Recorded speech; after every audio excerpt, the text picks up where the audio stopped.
ಸ್ನೇಹಿತರೆ ನಮಸ್ಕಾರ.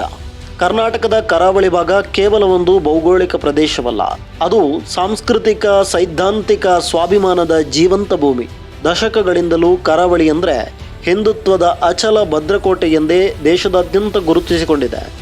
ಇಲ್ಲಿನ ಜನರ ರಾಜಕೀಯ ಮತ್ತು ಸಾಮಾಜಿಕ ಆಯ್ಕೆಗಳು ಉಳಿದ ಭಾಗಗಳಿಗಿಂತ ಸಂಪೂರ್ಣ ಭಿನ್ನ ಹಾಗೂ ವಿಶಿಷ್ಟ. ಆದರೆ ಇತ್ತೀಚಿನ ದಿನಗಳಲ್ಲಿ ಕರಾವಳಿಯಲ್ಲಿ ಈ ಗಟ್ಟಿಯಾದ ಅಡಿಪಾಯವನ್ನೇ ಕದಲಿಸುವ ತೆರೆಮರೆಯ ಹೊಸ ರೀತಿಯ ರಾಜಕೀಯ ತಂತ್ರಗಳು ಸಕ್ರಿಯವಾಗಿ ಆಗ್ತಾ ಇದೆಯಾ ಅನ್ನುವ ಅನುಮಾನ ಮೂಡಲಾರಂಭಿಸಿದೆ. ಭಾರತದ ರಾಜಕೀಯದಲ್ಲಿ ಜಾತಿ ಲೆಕ್ಕಾಚಾರ ಮತ್ತು ಹಣದ ಬಲ ಅತ್ಯಂತ ಪ್ರಮುಖ ಪಾತ್ರ ವಹಿಸುತ್ತೆ ಎನ್ನುವಂತಹದ್ದು ಸಾರ್ವತ್ರಿಕ ಸತ್ಯ. ಆದರೆ ಕರಾವಳಿಯ ಮಣ್ಣು ಎರಡೂ ದುಷ್ಟಶಕ್ತಿಗಳಿಗೆ ಎಂದೂ ಸೊಪ್ಪು ಹಾಕಿಲ್ಲ. ಇಲ್ಲಿನ ಮತದಾರರು ಎಂದಿಗೂ ಅಭ್ಯರ್ಥಿಯ ಜಾತಿ ಯಾವುದು ಎಂದು ನೋಡಿ ಮತ ಚಲಾಯಿಸಿದವರಲ್ಲ. ಜಾತಿಯ ಗೋಡೆಗಳನ್ನು ಮೀರಿ ಇಡೀ ಸಮಾಜ ಒಂದೇ ಎಂಬ ಭಾವನೆಯಿಂದ ಇಲ್ಲಿ ಮತದಾನ ನಡೆಯುತ್ತೆ. ಚುನಾವಣೆಯ ಸಮಯದಲ್ಲಿ ಹಂಚಿಕೆಯಾಗುವ ಹಣ, ಹೆಂಡ, ಇನ್ಯಾವುದೇ ಆಮಿಷಗಳಿಗೆ ಇಲ್ಲಿನ ಮತದಾರರು ಯಾವತ್ತೂ ಬಲಿಯಾಗಿಲ್ಲ. ಕರಾವಳಿಯ ಜನ ಪ್ರಲೋಭಗಳನ್ನು ಮೂಸಿಯೂ ನೋಡೋದಿಲ್ಲ. ಬದಲಿಗೆ ಪ್ರಾಮಾಣಿಕತೆ ಮತ್ತು ನಿಷ್ಠೆಯನ್ನು ಅತ್ಯಂತ ವಿನಯಪೂರ್ವಕವಾಗಿ ಗೌರವಿಸ್ತಾರೆ. ಕರಾವಳಿಯ ಯುವಕರು ಮತ್ತು ಹಿರಿಯರು ಮತ ಹಾಕೋದು ಕೇವಲ ಎರಡು ವಿಷಯಗಳಿಗೆ ಮಾತ್ರ. ಒಂದು ಸಿದ್ಧಾಂತ, ಮತ್ತೊಂದು ಸಿದ್ಧಾಂತಕ್ಕಾಗಿ ನಿಲ್ಲುವ ವ್ಯಕ್ತಿಯ ಯೋಗ್ಯತೆ. ಸಮಾಜದ ರಕ್ಷಣೆ, ಧರ್ಮದ ಹಿತ, ರಾಷ್ಟ್ರೀಯತೆಯ ವಿಚಾರ ಬಂದಾಗ ಇಲ್ಲಿನ ಜನ ಯಾವುದೇ ರಾಜಿಯನ್ನು ಮಾಡಿಕೊಳ್ಳದೆ ಒಗ್ಗಟ್ಟಾಗಿ ನಿಲ್ತಾರೆ.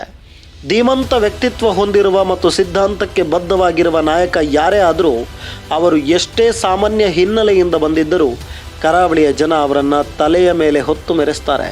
ನೇರವಾದ ಸೈದ್ಧಾಂತಿಕ ಹೋರಾಟದಲ್ಲಿ ಹಣದ ಬಲದಿಂದ ಅಥವಾ ಜಾತಿಯ ದಾಳ ಉರುಳಿಸಿ ಕರಾವಳಿಯನ್ನು ಗೆಲ್ಲೋದಕ್ಕೆ ಸಾಧ್ಯವಿಲ್ಲ ಎಂಬುದು ಕೆಲವು ರಾಜಕೀಯ ಶಕ್ತಿಗಳಿಗೆ ಈಗಾಗಲೇ ಮನವರಿಕೆಯಾದಂತಿದೆ.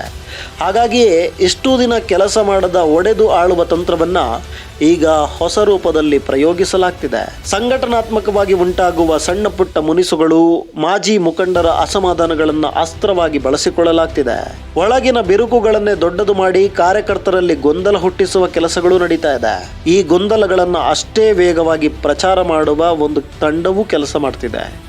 ಸಿದ್ಧಾಂತದ ಛತ್ರಿಯಡಿ ಒಂದಾಗಿದ್ದ ಸಮಾಜದಲ್ಲಿ ಸಣ್ಣ ಪ್ರಮಾಣದ ಜಾತಿ ಆಧಾರಿತ ಸಂಘಟನೆಗಳನ್ನು ಅಥವಾ ಅತೃಪ್ತ ಗುಂಪುಗಳನ್ನು ಪ್ರೋತ್ಸಾಹಿಸುವ ಮೂಲಕ ಒಟ್ಟಾರೆ ಮತ ಬ್ಯಾಂಕನ್ನು ಚದುರಿಸುವ ಲೆಕ್ಕಾಚಾರಗಳು ನಡೀತಿದೆ. ನಮ್ಮ ನಡುವೆ ಭಿನ್ನಾಭಿಪ್ರಾಯದ ಕಿಡಿ ಹೊತ್ತಿಸಿ ಅದಕ್ಕೆ ತುಪ್ಪ ಸುರಿದು ದೂರ ನಿಂತು ತಮಾಷೆ ನೋಡುವವರ ಆಟ ಈಗ ಕರಾವಳಿಯಲ್ಲಿ ಶುರುವಾಗಿದೆ.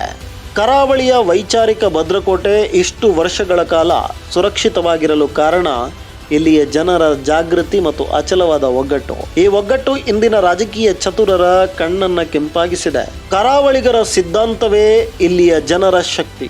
ಆ ಶಕ್ತಿಯನ್ನು ಧ್ವಂಸ ಮಾಡಲು ಹೊರಗಿನಿಂದ ಬರುವ ಶಕ್ತಿಗಳಿಗಿಂತ ಅವರೊಳಗೆ ಗೊಂದಲವನ್ನು ಮೂಡಿಸಿ ತಮಾಷೆ ನೋಡುವ ಸೂತ್ರಧಾರರ ಬಗ್ಗೆ ಒಂದಿಷ್ಟು ಕರಾವಳಿಗರು ಜಾಗೃತರಾಗಿರಬೇಕು. ಹಣ, ಜಾತಿಯ ಆಮಿಷಕ್ಕೆ ಬಗ್ಗದ ಕರಾವಳಿಯ ಸ್ವಾಭಿಮಾನಿ ಜನತೆ ವಿರೋಧಿಗಳ ಈ ಒಡೆದು ಆಳುವ ಕುತಂತ್ರವನ್ನು ಸಮಯಕ್ಕೆ ಸರಿಯಾಗಿ ಗುರುತಿಸಿ ತಮ್ಮ ಒಗ್ಗಟ್ಟನ್ನು ಮತ್ತಷ್ಟು ಗಟ್ಟಿಗೊಳಿಸಬೇಕಾದ ನಿರ್ಣಾಯಕ ಸಮಯ ಇದಾಗಿದೆ. ಸ್ನೇಹಿತರೆ, ಇದೆಲ್ಲವನ್ನು ಕರಾವಳಿಗರು ಹೇಗೆ ಮೆಟ್ಟಿ ನಿಂತು ಹೊರಗೆ ಬರ್ತಾರೆ, ಸಿದ್ಧಾಂತವನ್ನು ಉಳಿಸ್ಕೊಳ್ತಾರಾ ಅನ್ನೋದನ್ನು ಕಾದು ನೋಡಬೇಕಾಗಿದೆ. ಈ ಕಂಟೆಂಟ್ ನಿಮಗೆ ಇಷ್ಟ ಆಗಿದ್ದರೆ ಲೈಕ್ ಮಾಡಿ, ನಿಮ್ಮ ಅನಿಸಿಕೆಯನ್ನು ಕಮೆಂಟ್ ಮಾಡಿ, ನಿಮ್ಮ ಸ್ನೇಹಿತರಿಗೂ ಈ ವಿಡಿಯೋವನ್ನು ಶೇರ್ ಮಾಡಿ. ಇಂತಹ ಇಂಟ್ರೆಸ್ಟಿಂಗ್ ಕಂಟೆಂಟ್ಗಳಿಗಾಗಿ ನಮ್ಮ ಚಾನಲನ್ನು ಫಾಲೋ ಮಾಡೋದಕ್ಕೆ ಮರಿಬೇಡಿ.